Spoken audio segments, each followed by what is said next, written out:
Hi friends, நாளைக்கு IV போகிறோம். So போன வாட்டி ஐவி போனப்பயே என்ன நிலைமை ஆச்சுன்னு எனக்கு தெரியும். சாரி, எனக்கு தெரியாது.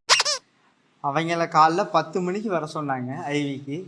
நாங்கள் 11:30 12க்கு திரும்பி அவங்க வீட்டுக்கு வரப்போ தான் நீங்கள் உள்ளே என்ட்ரானோம். நம்ம பசங்களாம் என்ன பண்ணிட்டாங்கன்னா அவங்கெல்லாம் ப்ரெசென்ட் வாங்கிட்டாங்க. கடைசியாக என்ன ஆக்சிடென்ட் ஆக்கிட்டாங்க. ஸோ போன வாட்டி லேட்டாக இருந்துச்சு, லேட்டாக திட்டு வாங்கிட்டு நல்லா நிறையா பட்டுட்டேன். இந்த வாட்டி விடவே மாட்டேன். இப்படி நான் என்ன பண்றேன்னு மட்டும் பாருங்க. உள்ளே போகிறோம், எவனையும் தூங்க விடாமல் நீ நைட்டு ஃபுல்லாக கேம் விளாடும். அதான் இன்னைக்கோட வீடியோ. ஸோ பசங்களாம் என்ன நிலமையில இருக்காங்கன்னு தெரியல, அவங்களையும் உசுப்பி இன்னைக்கு கேம் விளாட வைக்கிறோம். வாங்க ரூம்குள்ளே போயிட்டு என்ன நிலமையில இருக்காங்கன்னு பார்ப்போம்.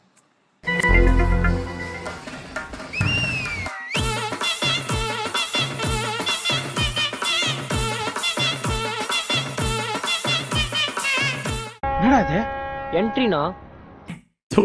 இதெல்லாம் ஒரு படம்.